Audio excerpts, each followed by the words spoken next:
சேந்தனார் வந்து சிவனடியாருக்கு சாப்பாடு போட்டுட்டு சாப்பிட்றது தானே பழக்கம். அவங்க வீட்ல வேற ஒரு சிவனடியார் வந்து நிற்கிறார் இல்லையா? உடனே மனைவியை போய் பார்க்குறாரு. மனைவி வந்து நம்ம வீட்டில் அரிசி மாவு இருக்கு, அதை வச்சு நான் ஒரு களி செஞ்சிடுறேன். 4 5 காய்கறி இருக்கு, அதை போட்டு ஒரு கூட்டு பண்ணி அந்த சிவனடியாருக்கு நம்ம பரிமாறிட்டு அவருக்கு உணவளிச்ச பிறகு நாமளும் சாப்பிடலான்னு சந்தோஷமா அதை ரெடி பண்ணுறாங்க. பண்ணதும் அந்த சிவனடியாருக்கு வந்து இந்த களியும் அந்த கூட்டும் போட்டு சாப்பாடு போட்டு அனுப்புகிறாங்க. உடனே சிவனடியார் கேட்குறாரு, இந்த களி ரொம்ப ருசியாக இருக்குது, எனக்கு அடுத்த வேலைக்கும் கொஞ்சம் தரீங்களா அப்படின்னு கேட்குறாரு. உடனே அவங்க என்ன பண்ணுறாங்க, பெரிய மனசோட நம்மளுக்கு இல்லைனாலும் பரவாயில்ல, இந்த சிவனடியார் வந்து கேட்குறாருன்னு சொல்லிட்டு இருந்த களியும் பேக் பண்ணி கையில் கொடுத்துட்றாங்க. அந்த சிவனடியார் வந்து எடுத்துன்னு போயிடுறாரு.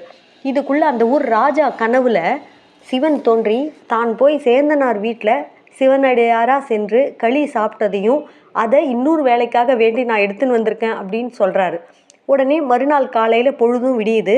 கோவிலை வந்து அர்ச்சகர்கள் திறக்கிறாங்க. அங்கே கர்ப்ப கிரகத்தை பார்த்தா